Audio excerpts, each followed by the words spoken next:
Welcome to Caskets and Cocktails, Memoirs of a Cemetery Dude.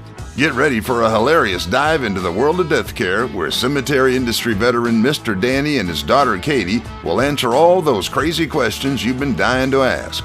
Go ahead and pour yourself a drink, pull up a rocking chair, and get ready for some laughs because we guarantee Caskets and Cocktails will be the last ones to let you down.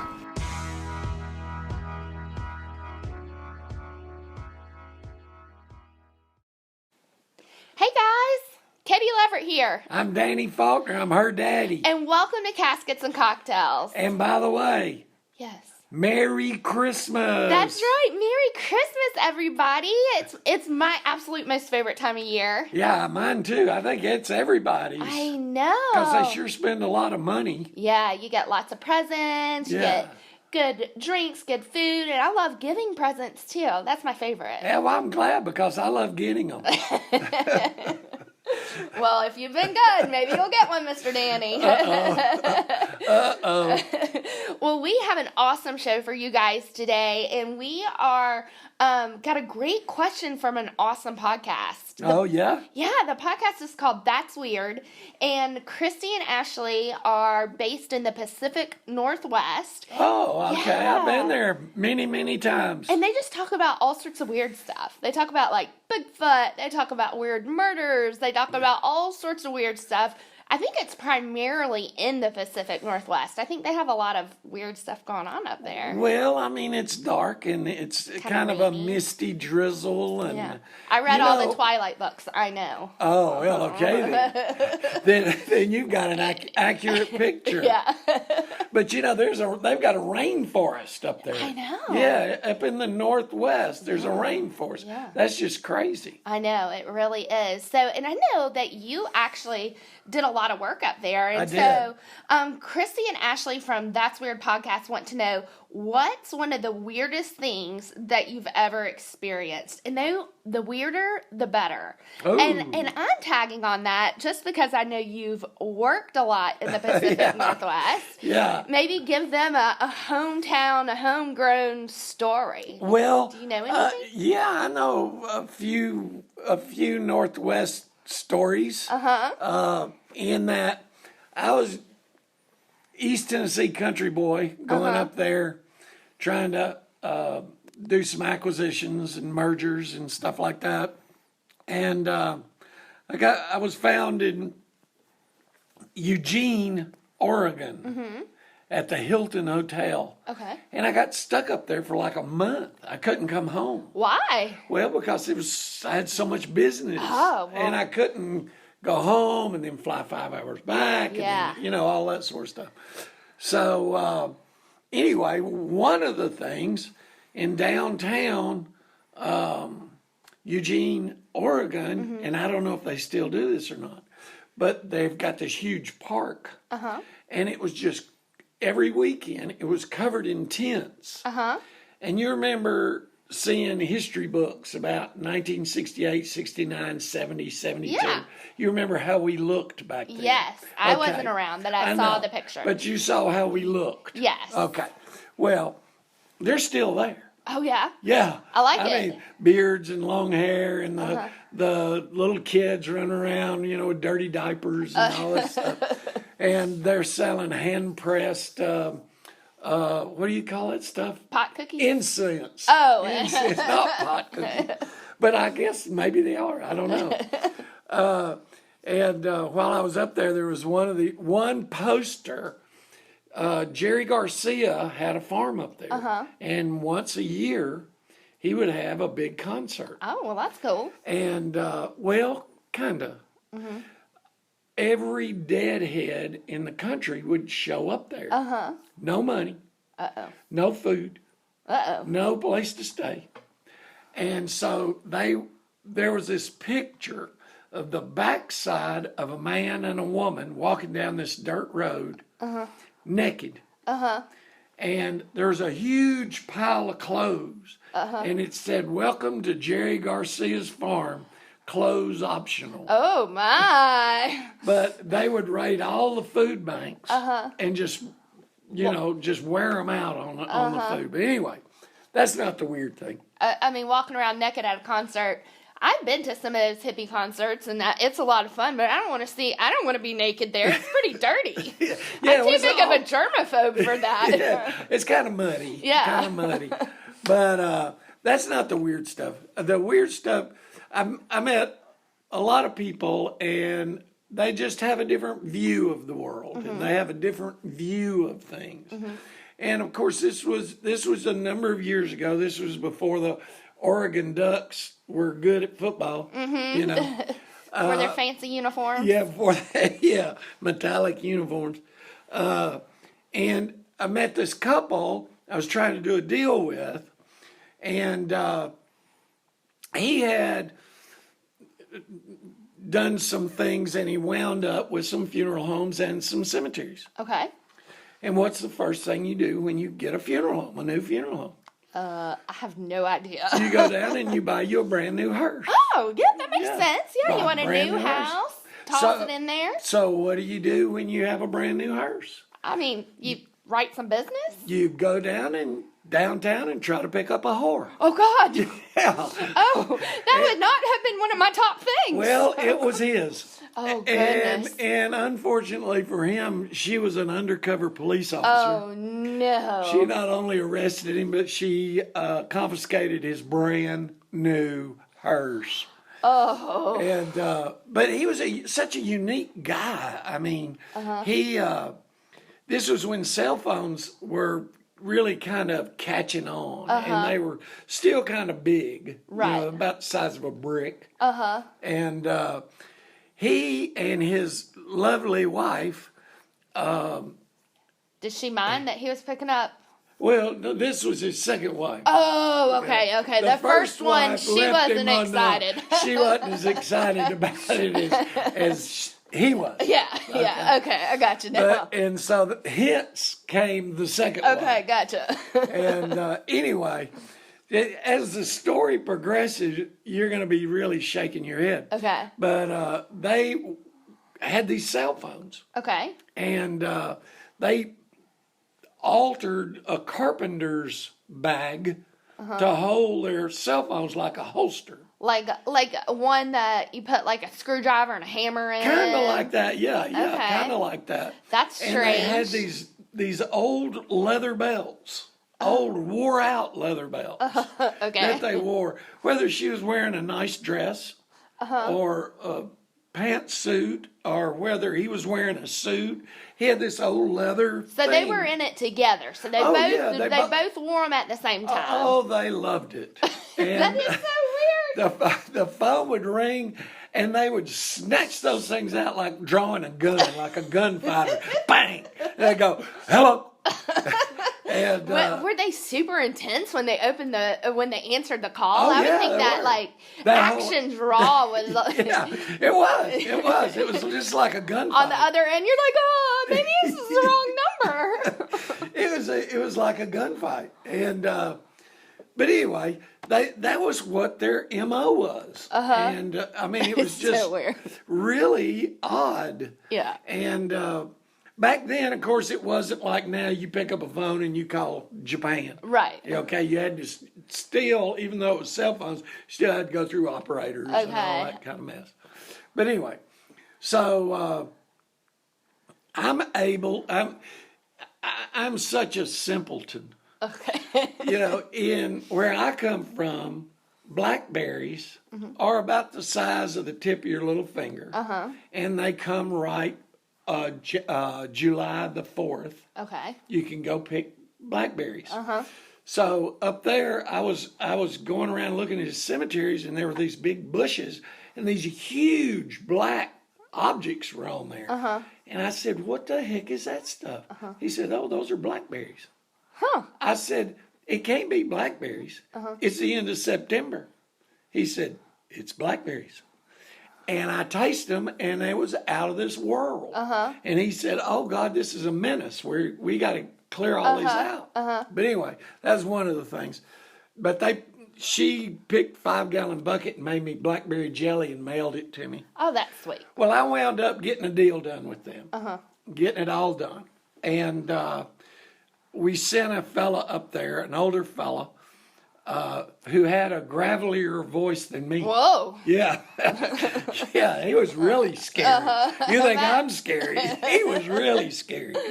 And anyway, they fell in love with him. They just loved that guy. And I mean, we shipped his car out there. He carried around a little. Wait, he moved there like for good? Yeah, to move there to run the whole operation. Okay. Because we just paid them a chunk. We made them millionaires. Okay. And so they fell in love with this guy and showed him around town and made sure he understood everything. I feel like this story is going somewhere real weird. No. Well, yeah. But anyway, so they decide, like anybody else that became millionaires would decide, to move out of hometown and move to Nevada and buy a bankrupt whorehouse. Oh my gosh. And then name it after their wife. Oh, well, that was sweet. That was sweet. It was dear. The husband and wife did this? Yes. Together. Yeah, together. They did this. It is the oldest business around. Well, that's true. Yeah. And and clearly he was a customer. He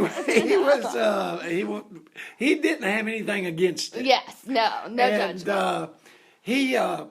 There was behind their whorehouse, or I guess I shouldn't say that. I should say like new business. Yes, new business. I like that better. New business. Behind their new business was a nudist colony. Oh, man. And they played softball and baseball and, volleyball and shuffleboard and all this stuff. And so this couple visited and seemed to think that was the thing to do. So they joined the nudist colony. So they owned a new business. And then they joined the nudist colony post after that. Correct. Okay. And they still, had connection with the guy that worked for us in Oregon. Gotcha. And so I went by to 8 months later, I went by to see how he was doing, how he was adapting. And I went into his office and I went around the back of his desk and sat down in his chair because I had to do some reports. And I looked up and there was an 8x10 picture of the couple. Oh, my God. Arm in arm with their leather belts and their telephones and a pith helmet, butt-ass naked. Oh, my God. And they signed it, love so-and-so. And he had it on his desk. Oh, my God. And I told him, I said, man, you can't be doing this. I said, people come in here. He said, nobody's got any business behind my desk, not even you. Get out from behind there. Oh. So I got out from behind there. Okay. I have a lot of friends. And I don't want anybody's 8x10 nude pic. I don't even want it in a drawer somewhere. Needless to say, on my desk. I guess the three of them really made a special bond when you were saying that. I guess. Yeah. I guess. But they just have a different view of things. Oh, my goodness. They don't view things kind of like the South does. Oh, goodness. Well, Christy and Ashley from That's Weird Podcast, I am pretty sure that's a pretty weird Pacific Northwest story for you ladies right there.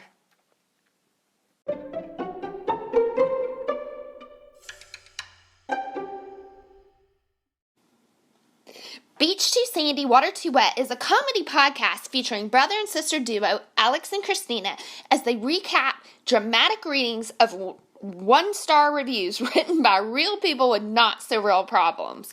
Whether it's a bar's no throw-up policy, a barista who's just too friendly, or a school psychologist's fashion sense, prepare for equal amounts of laughter and eye-rolling. Listen to Beach Too Sandy, Water Too Wet on Spotify, Anchor, Apple Podcasts, or any of your favorite podcast apps. You can also find them on all social media platforms at Beach Too Sandy.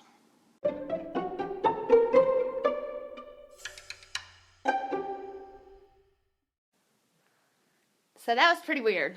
Yeah, it was. They were a weird group. Yeah. Well, we have a social media question that came from Instagram from More Than a Spoonie, and she is an awesome advocate for folks with chronic diseases. She's got a really interesting Instagram page, and she's based over in the UK, and she wants to know she has a couple of questions. So, is cremation sustainable? Is it bad for the environment? Does it smell? And how long does it take? Wow. Yeah, and She's curious. I am too. After I got this, I was like, those are really good questions. I think the does it smell question I get from everyone when they hear that there's a crematory and, grew up around crematories and stuff. That's the first question they always ask. So, does it smell? No. It does not. No. It doesn't. Yeah, it's very strange. You don't smell anything. Well, the thing about it is, I don't know how much detail you want. Not a ton. Okay. You heat everything up to 1,650 degrees. Mm-hmm. That's hot. It's really hot. Okay. And then you put the person in, and it takes about 3 hours. Mm-hmm. Mm-hmm. Okay, to get everything taken care of. Depending on the size. Yeah. But it takes about 3 hours. Is it sustainable? Yeah, it's sustainable. Does it hurt the environment? It's carbon-based. I mean, you're using natural gas. It doesn't hurt as much as, in India where they use wood. Yeah, that's true. And in China where they use logs and wood and stuff like that. And you have some there are extremely tight regulations. Very tight. Especially in the U.S. I'm not sure about other countries, but in the U.S. I know that the regulatory bodies that come in and check and before you open, they stop in and do spot checks. I mean, occasionally you hear weird stories about, like that incident in Chattanooga, outside of Chattanooga. In Tryon, Georgia. Yeah. And that was a real weird case. I mean, because, they were good folks, good people, and I knew them all. Yeah, you actually knew these people. And nobody can figure out why, because it was a family. It was a family affair. Yeah. Daughter was a funeral director. One son ran the crematory. One son did the digging of the graves and vaults, and the parents ran it, and all that sort of stuff. I mean, they were a great, great, great family, and something happened. I don't know. They maybe went crazy or something. I don't know. Tell people what happened. Well, what he did was, because the EPA requirements as far as crematories back at that particular time were, and the technology had not caught up, and they were pretty stiff. He was the only crematory in probably a 60-mile radius. Yeah. And so he was getting all kinds of bodies, and he was taking these bodies from funeral homes all over. Well, his crematory broke. Yeah. And instead of fixing his crematory, he just kept getting the bodies. And he was thinking, I'm going to get them off. I'm going to get it fixed. I'm going to catch up and all this sort of stuff. Well, it didn't. And when they came in on him, he had over 400 bodies around the facility that they came in and this is the real strange part. They came in and they charged him with 300 misdemeanors. Dear Lord, how in the world? And God bless those people whose family members were found out there. Yeah. I mean, that is absolutely horrific. Horrific. And to have someone who we personally knew do that is the most horrifying That thing. was such a good guy, and nobody knows why he did it. I don't know if it was drugs. Oh, maybe. I don't know. I just don't know, because his parents were very successful. His brother was very successful. His sister was very successful. Yeah. He was extremely successful. And then bang. And then bang, he's laying dead bodies all over the place and just letting them go. And sickening. The technology is such now, right, that it captures all the particulates and all that sort of stuff, and so you're just really getting burnt gas fumes into the atmosphere, which I say. Like I said earlier, it's a lot better than what they do in other countries where they just cremate you with wood. Right. Okay. And then we, of course, after the cremation, we process the remains, and that's what a person gets, which is the processed remains in an urn. They have jewelry now. You put in jewelry. Right. One of the big things, if you're thinking about cremation, that you need to talk to your local cremation provider, funeral director, or whoever. It's a thing where they take your fingerprints, okay? And they send them off to, and there's about 4 or 5 companies that do this.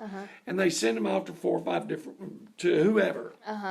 And they take that fingerprint and do a cast in bronze little droplet that you can wear around your neck, put it on a keychain. Yeah. To where when you touch it, you always think of your loved one. I love that so much. I think that is so special. Thank goodness I've never had that with a loved one, but I know when my dog passed away earlier this year, they gave me a little paw print, and I just think it's so special and so sweet, so I can only imagine that that's really comforting to people. Yeah, and it does. It really, really does comfort people. And every funeral provider should provide that service of taking fingerprints just for the survivors. I love it. Well, at More Than a Spoonie, I hope that answered your question. You guys out there, check her out on Instagram. Like I said, she's a big advocate for folks with chronic diseases. It's a really interesting Instagram page. So, with it being Christmas, I want to end on a sweet note. Yeah. So I thought this was so funny. We went to church with my brother, your son, just the other day for a special family gathering. And his preacher came up and talked to us, and he was like, I am a big fan of y'all's show. And I thought that was so much fun. Yeah. And I've had several people come up and say, oh, I love your show. And then, you don't want to ask too many questions because I'm a Southern lady. I don't want to embarrass anybody if they haven't really listened. Yeah, right. But he really had, because he knew several of the stories and talked about several different episodes, which I thought was so cool. Well, I think it's cool because we got the seal of approval from a preacher. I like that too. Yeah. I like that too. And I do let a few words slip occasionally. But we're definitely not an R rating. I'd say a good solid PG-13.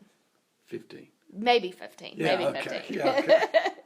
But he said something that kind of struck me. He said, yeah, I bet in your business you see the worst of people, and also the best of people.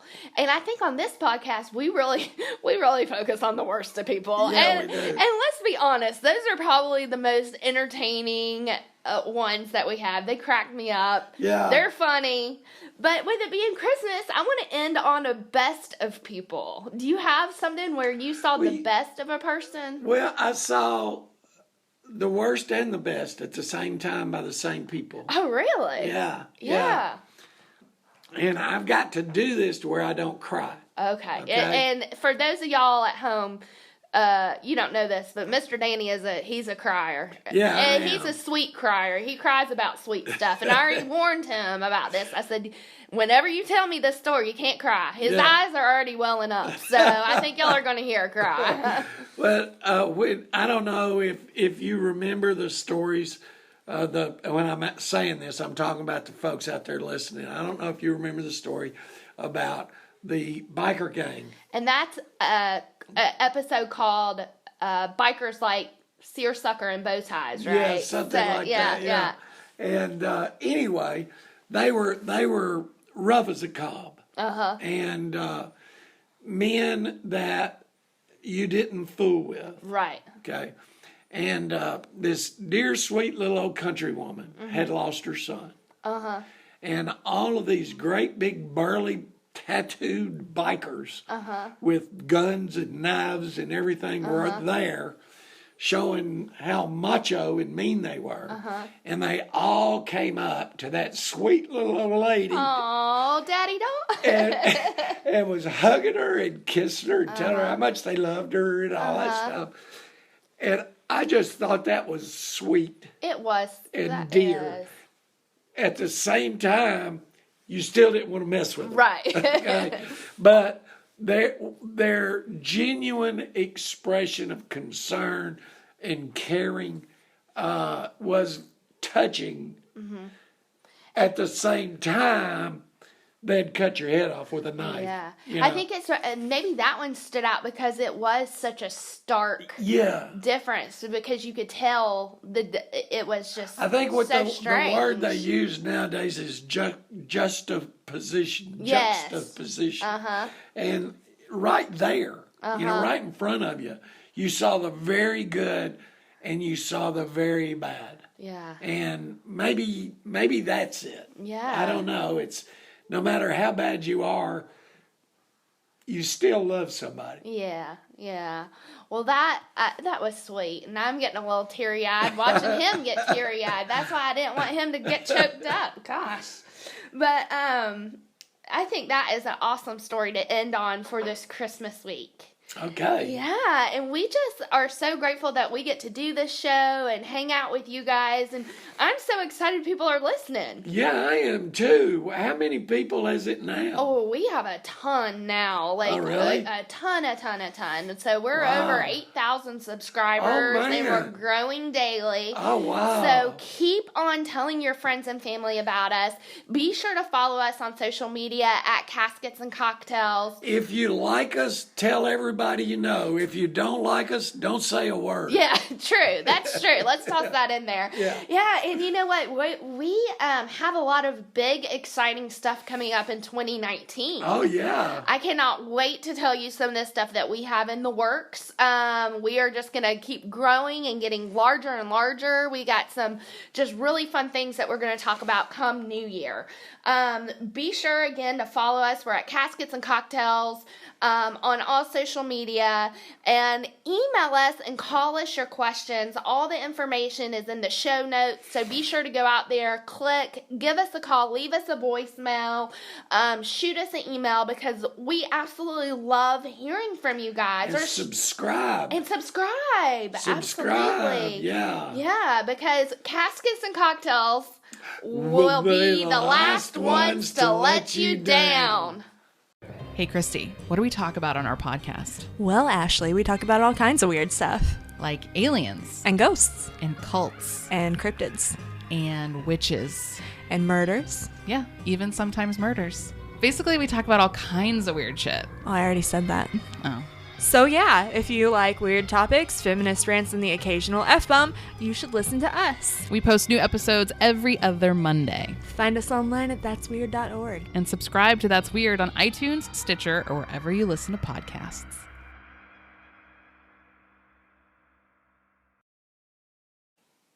Oh my goodness. So Killer Trace has a new product, and I am so excited. Really? Yes. What's it about? It is a product, it's called the True Detective Kit, and it is specifically for parties or meetup events or big groups. I mean, it looks amazing. It's like a giant evidence box, and it has all the stuff you need to throw a crime-minded solving party. Oh, wow. I know. It's like, back in the day, people used to do those murder mystery parties. Yeah, like the butler did it with a candlestick in the library. Yes, kind of like that, except like for real. I mean, it's not really for real, but it feels like it's for real. Nobody dies. I mean, not okay, for good. real. That's not good. for real. That's Good. a plus. That's- But yeah. I cannot wait to That do means this with you my get girlfriend. repeat customers. Yes, that's true. It's a bad idea to kill off your own customers, right? Well, you guys go out and check out Killer Trace. Be sure to get your True Detective kit today and use code CAC2018. That's code CAC2018. We love Killer Trace. I know you guys will too. Oh, yeah. All you got to do is try it once and you're hooked. Absolutely.